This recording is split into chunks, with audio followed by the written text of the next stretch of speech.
I have never supported the use of military force, of U.S. military force in this conflict, and I still don't. I believe that U.S. military action of the type contemplated here may prove to be counterproductive. After a few days of missile strikes, it will allow Assad, for example, to emerge and claim that he took on the United States and survived. And by the way, I also think this action could unleash a series of events that could further destabilize the region. Senator Marco Rubio back in 2013 warning against what he called pinprick military strikes against Bashar Assad in Syria. He's joining us now this morning. Senator Rubio, thank you for joining us this morning. That was back in 2013. You praised President Trump's strike this week as a first step in a longer strategy. But are you worried, based on what we're seeing from Assad this morning, the airfield up and running again, his defiance, that the consequences you feared back in 2013 are coming true now? Well, first of all, the consequences actually happened, and I would say that 3.5 years is a long time. Here's a lot of things that have changed. Here's the first thing that's changed from 2013 to now. The Russians are now there. Assad was losing back in 2013. If we had armed non-jihadist elements on the ground, they could have overthrown him.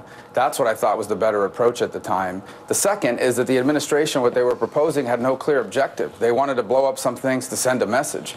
I don't think you used the U.S. military simply to send a message. This strike was limited, but it had a clear strategic objective, which was the destruction or the degrading of a key air base installation that is used in these chemical attacks. That said, look, I listened to the interview earlier today, I guess, that Secretary Tillerson is going to have on your program, and I'm a bit concerned about the outlines of the strategy as I understand it. I think it's based on assumptions that, quite frankly, are not the right ones, and I hope they'll reconsider this idea that we're going to get rid of ISIS and then we'll hopefully use Assad and others to come up with a solution. It's not going to work. As long as Assad is there, you're going to have a radical jihadist Sunni element. Even if you destroy ISIS, it'll be al-Nusra and that new coalition. These people who have been killed and gassed and human rights violations against them will never accept Assad as a rightful ruler, and they will join or become radicalized in order to fight him. So what should they be doing instead? Well, here's the first thing I would tell you is we have, and I agree with you, there has to be a strategy outlined that is based on reality. This is not Libya. I also heard that he kind of analogized it to Libya. The Libyan situation, Gaddafi was overthrown by his people. What happened afterwards, the lack of a strategic plan or engagement by the international community after Gaddafi's removal, is what's led to the chaos that we see in Libya today.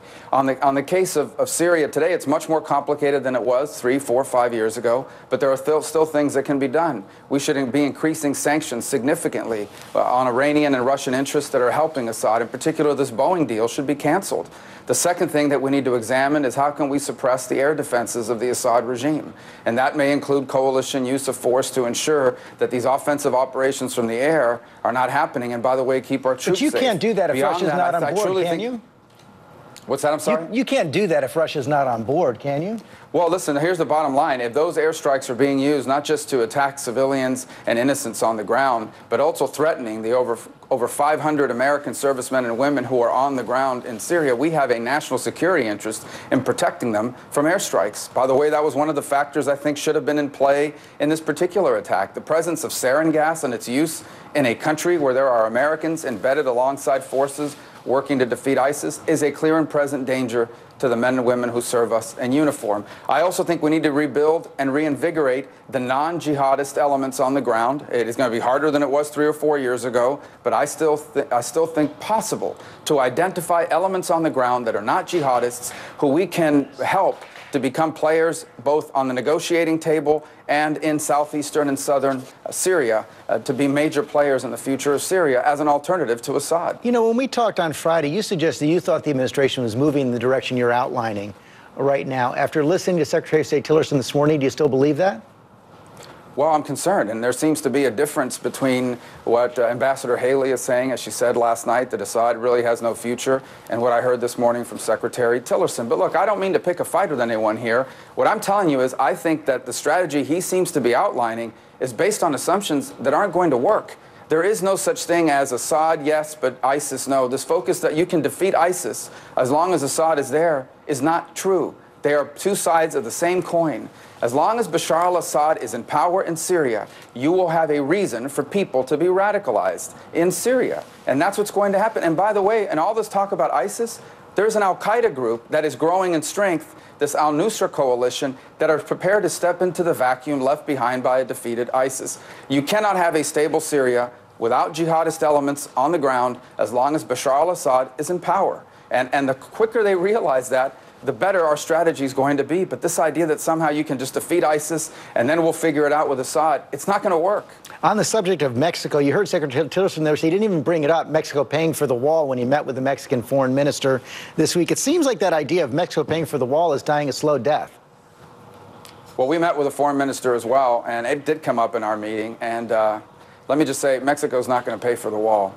And by the way, America should, if we believe that's in our national interest to do so. But I do think there's a lot we can work on with Mexico. I think the Mexican government is open, for example, to renegotiating key points in NAFTA on intellectual property as an example. I think they have a real interest in their border security, in their southern border. I think Mexico's willing to be a partner in El Salvador, Guatemala, Honduras, the Northern Triangle countries that are a source of a lot of the migration that's coming in through Mexico. Mexico is as much a transit point now as it is a source of origin for people coming into the United States. I think there's a lot of military-to-military engagement with Mexico. There's a lot we can work on together. I left that meeting feeling pretty positive about what we can do with our relationship, and I hope that's the direction it continues. Finally, you're also a member of the Senate Intelligence Committee.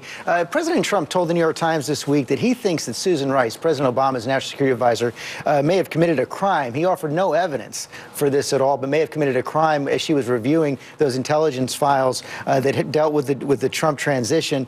As I said, you're a member of the Intelligence Committee. Have you seen any evidence at all to back up a claim like that? Well, I usually try not to opine on those issues. Suffice it to say that I have not seen anything like it. But let me say this. I think we've learned over the last couple weeks how bad it is to kind of be talking and debating these things in front of the media. If you're serious about a fact-finding mission, you wait until all the facts are in, you write them in a report, we make them public, and then you and members of the Senate and House, the American public, can look at those facts and decide where we should go from there. And that's what we're in the process of doing. I am very proud of the work the Intelligence Committee is doing in the Senate. It's bipartisan. Everyone's working hard. No one's out there trying to turn this into a way to get famous. And I think I'm more confident than ever that we're going to prepare a package. We're going to prepare a report that's going to lay out all the facts across a number of topics, and that will allow you and others to look at it, and from there draw conclusions about what should happen next and who was involved and who wasn't. And I just ask everyone for a little bit of patience. It's not going to be as fast as you want, but it's going to be done right, and I'm more confident today than I've ever been about that. Senator Rubio, thanks for joining us this morning. Thanks, George. And we are joined now by